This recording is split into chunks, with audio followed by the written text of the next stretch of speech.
Voilà. Alors, j'avais averti que la première slide... OK, donc, effectivement, je m'appelle MC, je suis stratège de l'expérience utilisateur en français. Là, je l'ai mis en anglais parce que c'est plus court. Je travaille dans une agence qui s'appelle Relax in the Air en Suisse. Et vous pouvez me joindre sur mon @mccasal pour Twitter. J'en dis pas plus parce qu'il n'y a pas grand-chose à dire et je suis mariée. Alors, donc, j'ai mis cette slide parce que j'ai trouvé super sympa. C'est la première fois dans une conférence qui prennent le temps en fait, de faire des slides spécifiques pour les 275 speakers du festival. Je trouve que c'est quelque chose qu'il faut souligner. Alors, je pense qu'il y a des gens qui sont ici par hasard, parce qu'ils se sont dit il y a de la place, ils sont restés assis, il fait chaud. Quand on rentre et qu'on vient de l'extérieur, ça sent un petit peu le dessous de bras, mais ce n'est pas grave. Donc, le sujet d'aujourd'hui, si vous n'avez pas lu le programme, moi, je vais vous parler des landing pages. Alors, si vous avez lu aussi le résumé de la conférence, je sais qu'il y a des conférences qui sont très généralistes, d'autres qui sont très spécialistes. Moi, la mienne va être assez généraliste. Le but, c'est de parler en fait à un public suffisamment large pour que vous puissiez en fait prendre tout ça avec vous et pouvoir assez facilement l'appliquer dans votre agence, dans votre entreprise, etc. Alors, vous avez, j'imagine, ça vous est déjà arrivé, en tout cas moi ça m'est déjà arrivé, d'avoir commandé quelque chose sur le net, Amazon, autre, ou d'avoir commandé un hôtel, et puis vous regardez la photo du produit et vous vous dites c'est super bien, c'est magnifique. Alors en général ça ressemble à ça. Alors j'aurais pu mettre autre chose, mais c'est juste pour vous faire rêver. Et ça peut aussi ressembler à ça, et puis ça peut aussi ressembler à ça. Et quand vous vendez un produit en ligne et que vous présentez un produit en ligne, le moment où en fait la personne regarde ce produit, que ce soit un service, que ce soit un hôtel, que ce soit un produit, que ce soit un site internet, vous faites une promesse à cet utilisateur. Et cette promesse, c'est ce que je te donne, c'est quelque chose qui va te faire rêver, et c'est quelque chose qui va te plaire, et c'est quelque chose qui va être utile. Et puis, quand, à un moment donné, vous recevez votre produit, et que votre produit ressemble à ça. Alors, il y avait du son là aussi, mais ce n'est pas grave, il y avait des criquets en fait. Voilà. Donc, c'est soit vous arrivez sur place et vous avez un hôtel qui ressemble à ça, ou soit vous ouvrez votre paquet, et puis le produit ne ressemble pas du tout en fait à ce que vous avez acheté. Et puis en général, vous avez un utilisateur qui finit par être extrêmement énervé et ressembler à ça. Donc, si je prends le cas des landing pages, quand vous dépensez de l'argent sur une campagne, pour faire venir des gens sur cette landing page, ou plusieurs landing pages, vous partez du principe que le produit qu'on vous vend au moment où vous avez cette preview sur cette campagne doit être cohérent avec ce qui vient derrière. Donc, quand vous allez commencer votre campagne, avant de la mettre en place, vous allez penser à 4 choses qui sont importantes. C'est les objectifs de cette landing page, c'est l'audience de votre landing page, c'est la source d'où vient la campagne et qui arrive sur votre landing page. Et la 4e chose, qui est moins importante, celle-là, ça dépend des cas de figure, mais c'est qui sont les compétiteurs sur votre produit. Ah, j'ai pas les mêmes animations, c'est moins drôle là sur le... Voilà. OK. J'ai déjà fait 25 minutes sur le compteur. Ah, c'est pas grave, OK. Juste pour dire. OK. Alors, parfait. Les objectifs de votre landing page. Qu'est-ce que vous attendez exactement d'une landing page? Je vais poser une question, excusez-moi, parce que tout à l'heure, j'ai eu un méga doute. Est-ce que vous savez tous ce qu'est une landing page? OK, c'est bon alors. Je suis juste être sûre. Qu'est-ce que vous attendez de cette landing page? Donc, il y a deux, en fait, dans le cas de la landing page, il y a 2 attentes. Il y a l'attente de l'utilisateur, il y a l'attente en fait, de la personne qui met en place la landing page. Là, en l'occurrence, je parle du côté client, c'est-à-dire la personne qui met en place la landing page. Ce que vous allez attendre d'elle, alors ça peut être de l'achat, c'est-à-dire forcer quelqu'un ou essayer d'influencer quelqu'un pour qu'il achète un de vos produits, remplir un formulaire.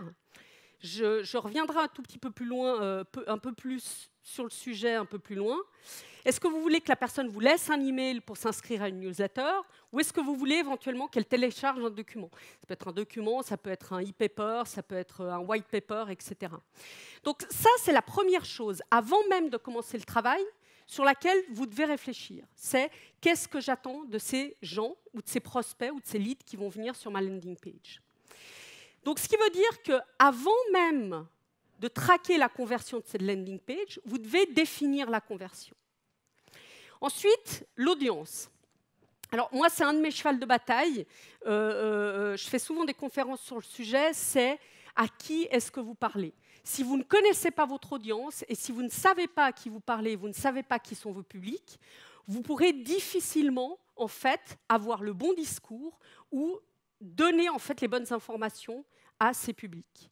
Alors, il y a 1 million de méthodes pour définir des audiences. Là, en l'occurrence, si vous avez défini un objectif, vous devez définir votre audience en fonction des objectifs que vous voulez atteindre.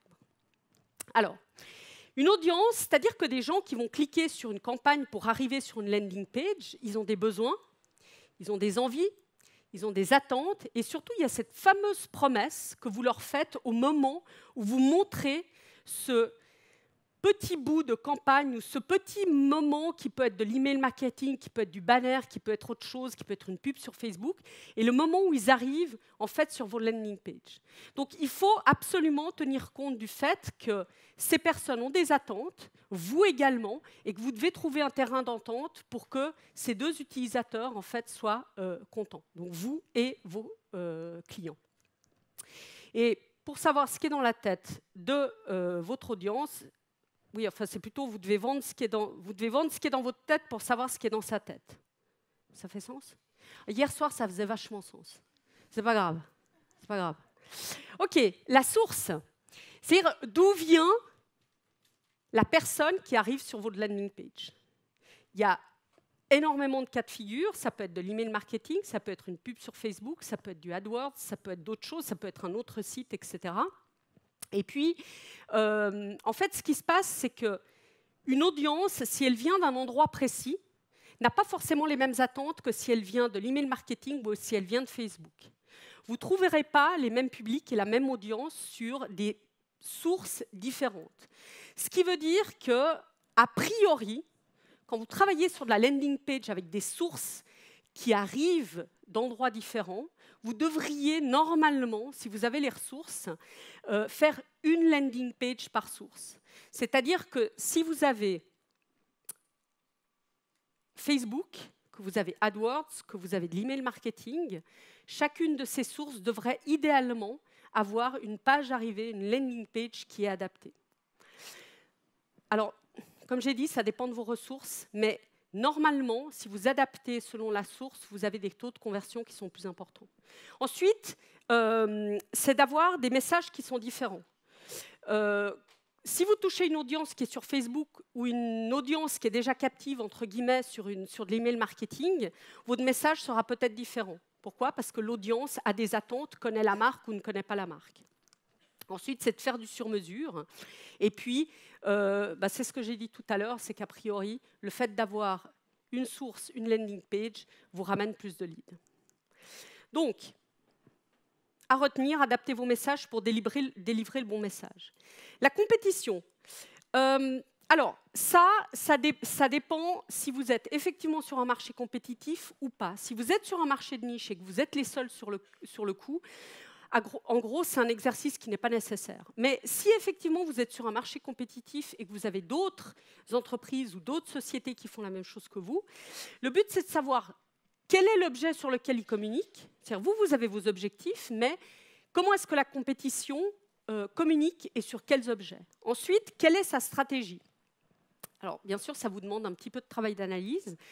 Votre compétition ne va jamais vous donner sa stratégie, mais le but, c'est d'essayer de comprendre comment il fonctionne. Et puis, deux autres choses, c'est est-ce qu'effectivement, vous pensez qu'il y a des succès dans ce que font vos compétiteurs, ou bien est-ce qu'il y a des erreurs? Et le but, c'est d'éviter justement ces écueils. Donc, j'adore cette citation. Je crois que c'était le bon moment pour la placer. Est-ce que quelqu'un sait d'où vient cette citation? Hein? Non, c'est l'autre. Apocalypse Now. Bon, bref. En gros, le but, c'est de réussir en fait à faire mieux que la compétition. OK, vous avez défini les objectifs, l'audience, la source, éventuellement, vous avez travaillé sur la compétition. Maintenant, le but, ça va être de mettre en place cette landing page ou ces landing pages. Alors, ce que je vais vous présenter ici, c'est... Alors, il y a énormément d'éléments qui font qu'une landing page est bonne, mauvaise, performe ou ne performe pas. Je me suis concentrée sur 5 choses que je vais vous décrire ici de façon assez succincte, mais avec suffisamment d'éléments qui vont vous permettre d'éviter justement certaines erreurs qu'on peut avoir ou qu'on peut trouver sur certaines landing pages. Je recommence, j'insiste un peu et je tape sur le clou de l'utilisateur. Pourquoi? Parce qu'en gros, sans utilisateur, vous n'avez pas de conversion. Donc, si la personne qui arrive sur votre landing page, vous ne réussissez pas à la convertir et vous ne lui parlez pas correctement et par rapport à ses attentes et à la promesse que vous aviez dans le screen précédent, eh ben, en gros, vous aurez dépensé de l'argent inutilement. Donc, première chose, faites-le pour votre audience. Montrez l'intérêt que vous avez à l'aider. Pour une raison toute simple, nous ne voulons pas acheter des trucs, nous voulons trouver des solutions à nos problèmes. Ça, c'est la base de toute personne qui vend des produits ou vend des services. Les gens ne veulent pas acheter vos produits. Les gens, ce qu'ils veulent, c'est trouver une solution à leurs problèmes.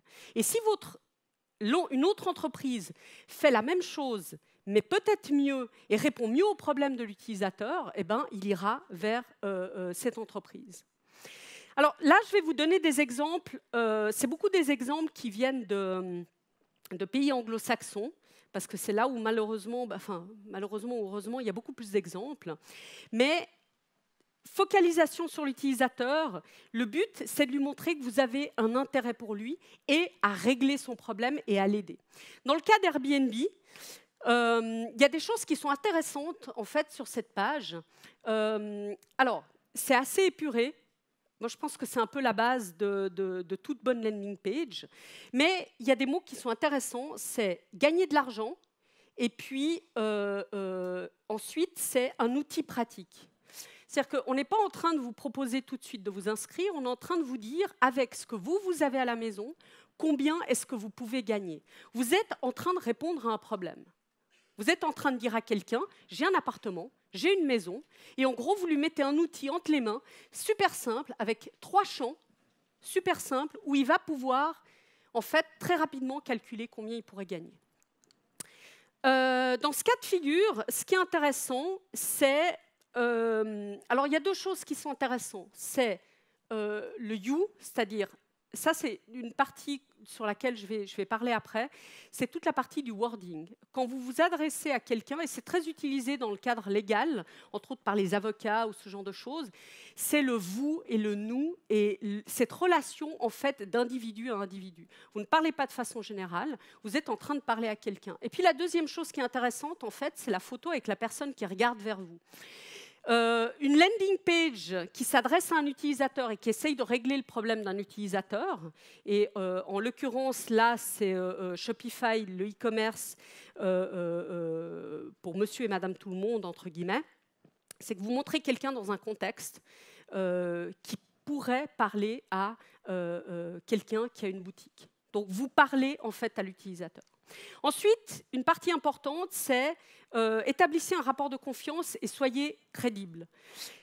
La crédibilité, aujourd'hui, et toujours d'ailleurs, si vous ne vous appelez pas...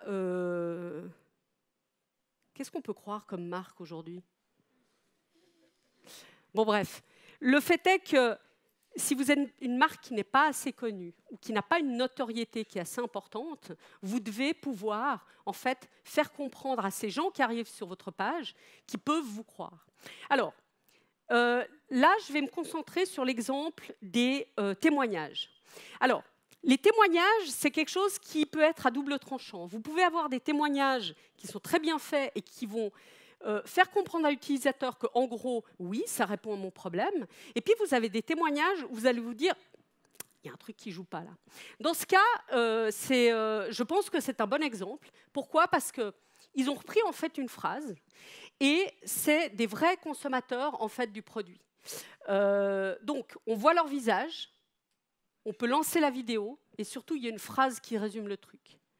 Le deuxième exemple qui est intéressant et qui est très, très utilisé par beaucoup de produits et de services, c'est l'exemple de Slack. Alors, approuvé par des milliers d'entreprises du monde entier, ok, ça tout le monde peut le dire, mais en réalité, c'est ça qui est intéressant. Alors, si vous êtes une petite marque qui n'est pas connue, ça va être difficile à mettre en place. Mais quand vous êtes une marque sur laquelle vous avez des marques aussi prestigieuses que ça qui l'utilisent, n'hésitez pas à le faire. N'hésitez pas, pourquoi? Parce que, en fait, c'est la caution. Et puis derrière, vous avez vu, il y a un lien là en bas à gauche qui s'appelle « Voir les témoignages de clients ». Donc, en gros, vous avez un call to action très rapidement qui est email professionnel, premier pas. Très simple, on vous dit, OK, on peut y aller. Ou bien, si vous en voulez un tout petit peu plus, bah là, vous allez pouvoir lire le témoignage d'une autre marque connue qui s'appelle Deezer. Donc, bon, Slack, je ne pense pas qu'ils aient besoin de beaucoup de publicité. Mais partez du principe que quand vous devez mettre les gens en confiance, vous devez leur donner des éléments qui leur donnent confiance. Exemple, si vous travaillez pour un service qui vend du sport extrême, et qu'en témoignage, vous mettez Janine, elle n'est pas crédible, malheureusement. Donc, votre témoignage, il va avoir une valeur plutôt négative par rapport à l'utilisateur qui va regarder votre landing page. Toujours sur l'utilisateur, et ça c'est d'autant plus vrai depuis le 25 mai, ne demandez pas d'informations superflues. Ça ne sert à rien. Dans ce cas de figure, on a quelque chose qui est assez simple et qui marche assez bien. En gros, le but, c'est de dire que le travail soit fait avec un freelancer. Et puis, ce que vous demandez, ce n'est pas l'email. Ce que vous allez demander, en l'occurrence, si vous n'arrivez pas à lire, c'est quel est le type de travail dont vous avez besoin.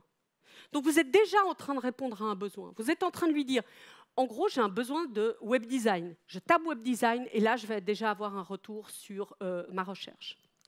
Dans le cas suivant, question, est-ce que vous voulez plus de trafic? Et puis, on vous donne déjà un outil qui vous permet en fait d'analyser votre site. Super efficace, simple. Maintenant, je vous donne l'exemple de Salesforce, qui pourtant est une marque. Il y a des gens de Salesforce dans la salle? Ah, ça va. Alors, Salesforce... Salesforce, il n'y a pas grand-chose à dire, ils sont leaders sur le marché, peu importe, mais alors, il y a deux problèmes en fait dans cette landing page. La première, c'est qu'ils ont voulu mettre énormément d'informations. Il y en a même 3. La troisième, c'est la quantité de champs. Pour moi, il y a une règle qui est essentielle, c'est la règle des 7, et elle s'applique à plein de choses. Et dans le cas en fait des champs dans un formulaire, ne dépassez pas 7 champs à remplir par l'utilisateur. Là, en l'occurrence, ces 2 champs, qui sont le nom et le prénom, auraient pu être assemblés en un seul champ. Pourquoi? Parce que la plupart des gens, quand on leur dit votre nom, ils vont mettre le nom et le prénom. Le titre, c'est-à-dire quel est le rôle de la personne dans l'entreprise. Est-ce que c'est vraiment utile à ce moment-là de demander cette information? Peut-être pas. L'email et le téléphone, oui. Pourquoi? Parce que c'est le seul élément minimal qui va vous permettre de garder le contact avec cette personne et ce prospect. Ensuite, éventuellement la société. Pourquoi? Parce que c'est un élément qui va vous permettre d'aller chercher de l'information. Et puis après, bon, alors le champ des commentaires et des questions...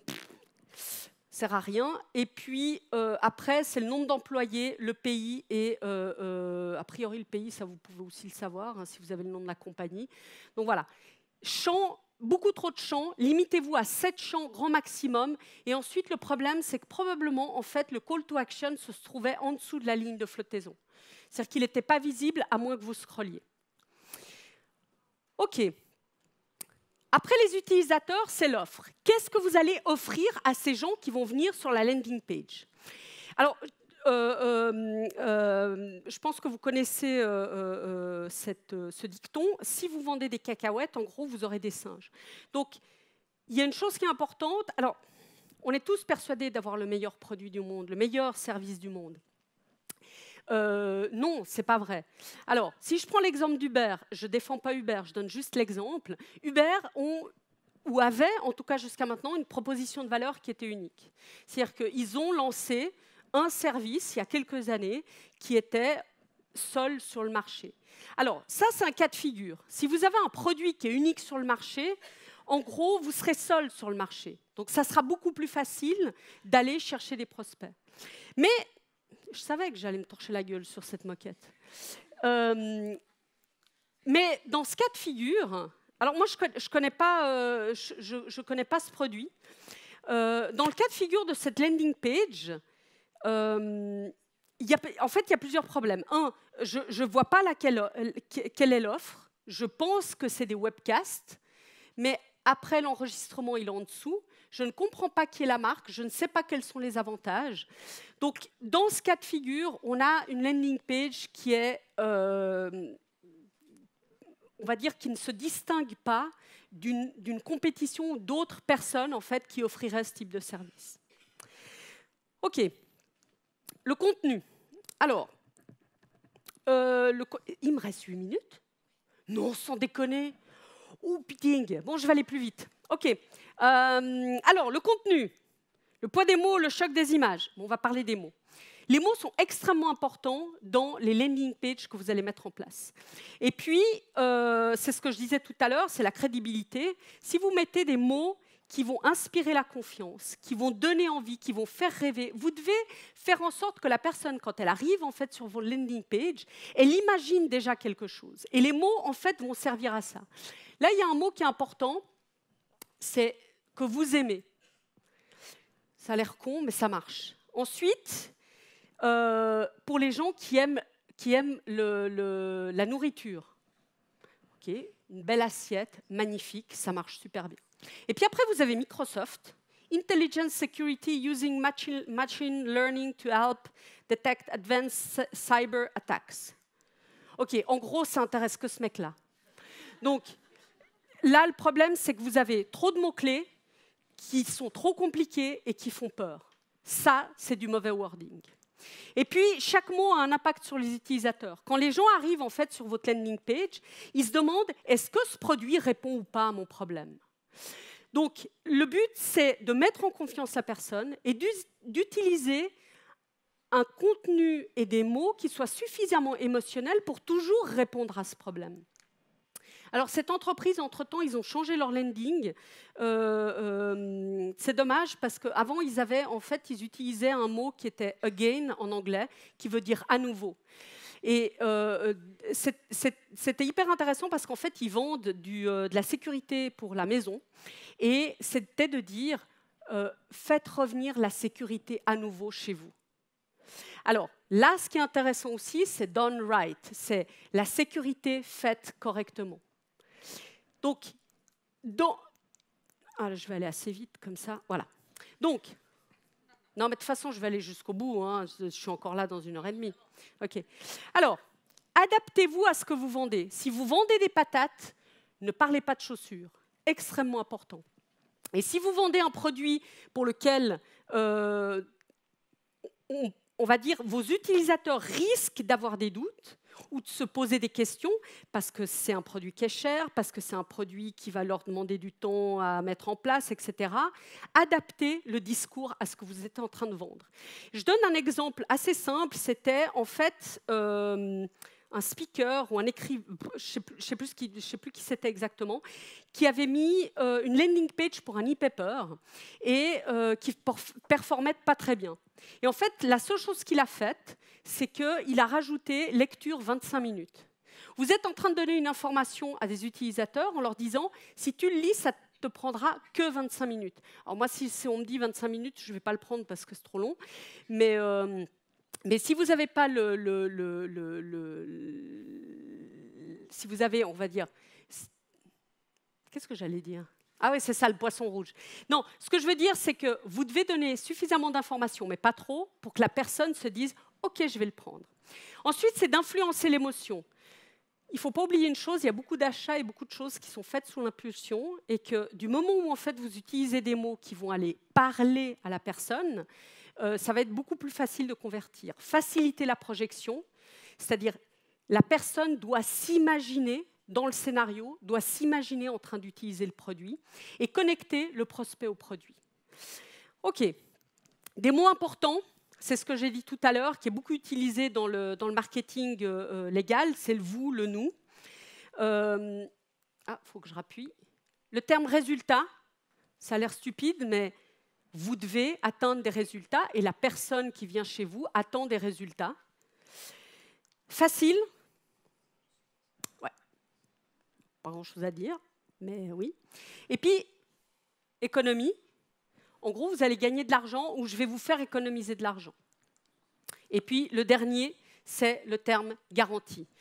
Quand quelqu'un, si vous achetez par exemple sur Amazon, vous savez que d'une façon ou d'une autre, si le produit n'est pas le produit que vous attendiez, vous allez pouvoir le rendre. Donc ça, c'est une forme de garantie. Donc, les mots sont extrêmement importants et je parle en particulier du tout premier texte que vous allez retrouver, ce qu'on appelle le headline sur votre landing page, qui ne doit pas dépasser 7 mots. Hein, c'est toujours la règle des 7. Dans le mobile, c'est différent, où on ne dépasse pas 3-4 mots. Mais en tout cas, sur le desktop, ne dépassez pas 7 mots. OK. Le design. Alors, faire le logo plus grand n'est pas la solution à la conversion, mais souvent sur les landing pages, en fait, si c'est plus grand, c'est mieux. En gros, la règle pour le design, c'est enlever tout ce qui est inutile. Il y a un moment donné, j'avais lu un article sur quelqu'un qui disait « Faites en sorte que les boutons de partage soient super visibles ». Non, ne faites pas en sorte que les boutons de partage soient super visibles. Vous êtes en train de répondre à un prospect que vous êtes allé chercher, pas à ses potes.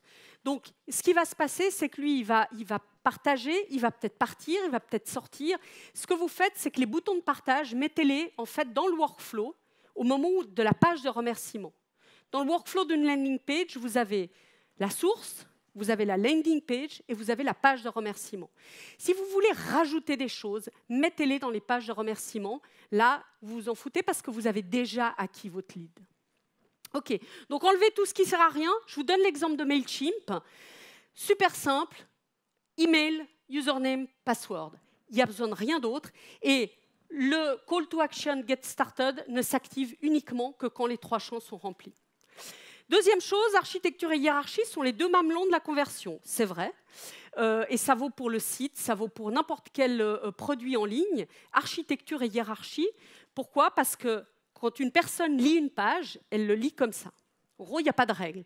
Elles ne sont pas en train de lire un bouquin. Un bouquin, vous lisez de façon linéaire.